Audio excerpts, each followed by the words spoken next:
We're here today on Country Pocket with Mallory Chipman. The new album is Songs to a Wild God. And to me, this isn't just an album that looks to some alternate vision of religion. This is an album with the zeal of a new convert. You ask, why didn't I care until now? Talk about telling environmentalists to F off at one point. Um, and realizing you were praying to the wrong God. So why do you think people are sort of unalarmed until they're very much not when it comes to the climate? Well, just to clarify, the it's not the environmentalist I am telling to F off. It's the street preachers. In my community here in Edmonton, Alberta, in Canada, I'm sure that's not a unique thing. To have street preachers on the side of the road telling you the end is nigh for whatever sort of religious or dogmatic reason.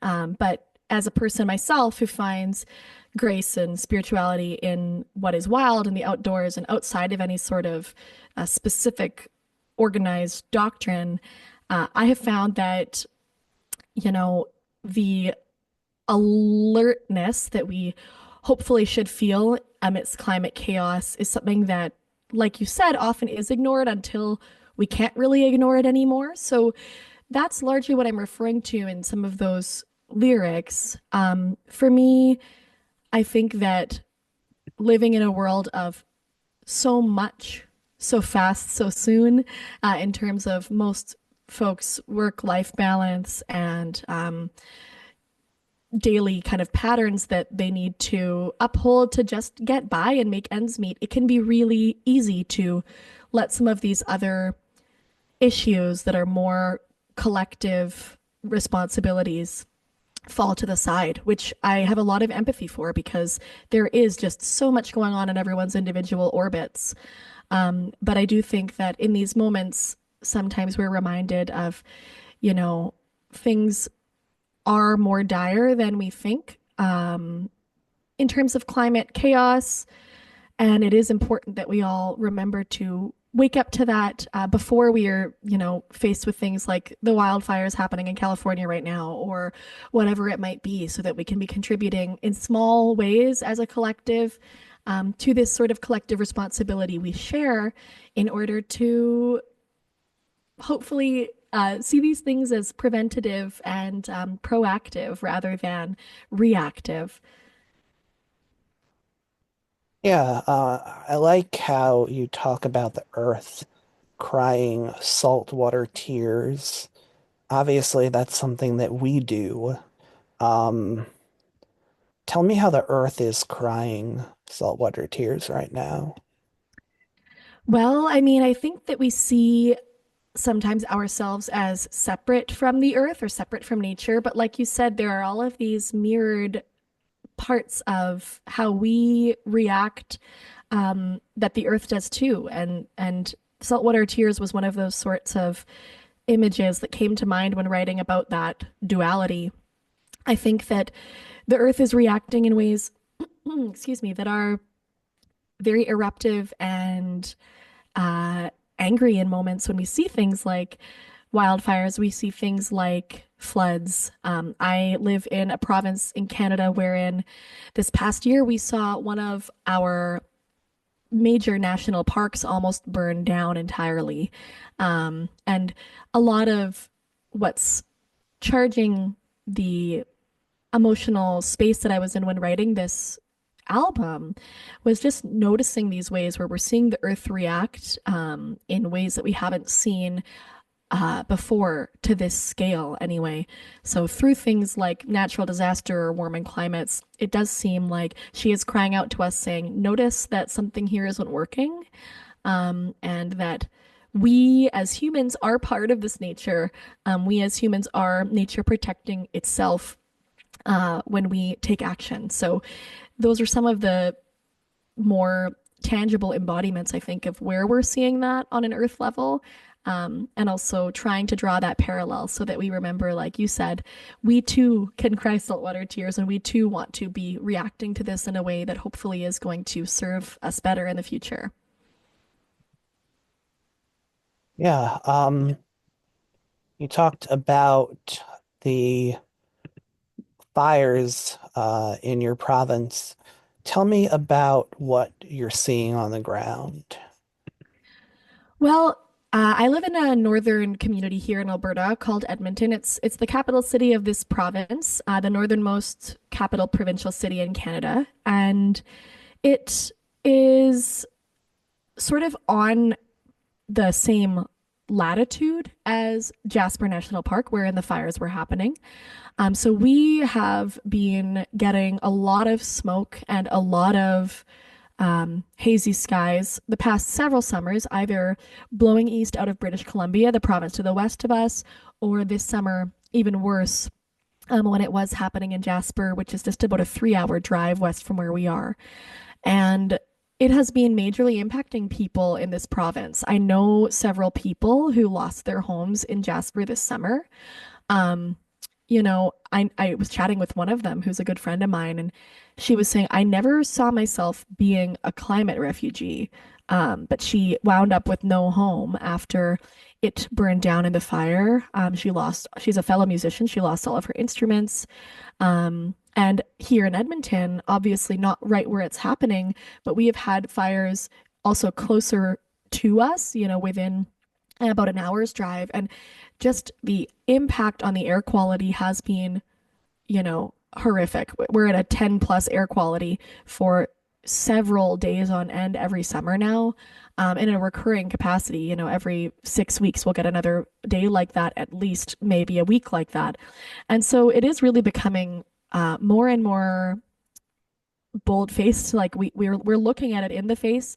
It isn't something we can just sort of look away from anymore. And I think that is simultaneously really painful. And also, I hope that it does remind us how real this is and how tangible it is, especially because, it's happening right in our own backyard.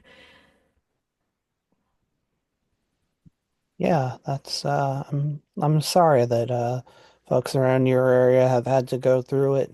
It's been sort of since 2012 and Superstorm Sandy that my area's had much of a direct hit other than wildfire smoke blowing through. But it's still scary, especially living Mhm. on an island. It's not the most protected place. Right. I can Uh, imagine. Tell me about what you're trying to do on Same Hands, because you have this child with obviously a childish attitude acting on a small scale, very destructive towards the nature around them. Um, do you believe that that type of attitude, that type of sort of innocence and lack of awareness is what people are, what's running through people's heads as they're behaving in ways that are destructive to the climate? Or is that, you know, is that giving them too little responsibility? I think that more broadly, in Same Hands, I'm exploring the duality of how, with the same hands, we can cause harm and also show care. And I think as children, and why I sort of start from the perspective of a child in that song, we do so with maybe less awareness and less responsibility because until we have seen the destruction, we often don't realize we're capable of it, especially at such a young age. Um, that song pulls on a true story from my childhood. I grew up near a creek where I would always go down to look at the frogs and the crayfish and see all of the other sort of creek animals and amphibians and fish that spent um, their time there and lived there. And I would oftentimes really find it hard for me to leave because I loved watching them and I loved just observing them in their natural habitat. I have always been a big animal lover and found a lot of kind of kinship with these creatures. And it took me to a point where I just thought, well, maybe if I brought some of these frogs home with me. And it was this innocent perspective of looking for friendship and kinship with these creatures and going, well, that would be great. I'll fill up this aquarium with some creek water and everything should be totally fine and they'll be okay. And I was probably like 6 or 7. And of course, as my mom warned me, I took them home and they didn't last a day. Sorry about that. Unfortunately, the next day they were belly up in their aquarium. But it was definitely a shock to the system. And I thought, oh my God, that was the absolute opposite of my intention. And it really was one of those loss of innocence moments, like you highlighted, that uh, I realized, okay, well, I can do as much damage as I can do good. And I think that's ultimately what I'm trying to suggest is that as adults, that's still true, to our ability for impact and just remembering that that is still a possibility. We can not only do damage. I think sometimes there's a lot of um, distress around things like climate and our impact, and it can be easy to dwell on just the negative, which I don't want to do either. Like we can also make positive changes and show care and reciprocity towards the environments that surround us. But and also it is important that we do remember the impact we can have, and the dangers of that on the other side of the coin. So just remembering that the power is twofold and same hand seeks to bring that duality to life. Yeah, I appreciated the way you showed I guess you showed that maybe a lot of people haven't quite discovered what they're doing yet. Even Mm-hmm. even if the damage is known to them and even if their actions are known to them, I'm not sure if everyone understands the connection between the two. Mm-hmm. It's, such an abstract thing because it works sometimes half a continent away. Yeah, We are experts in society and making our garbage disappear, but it's still happening.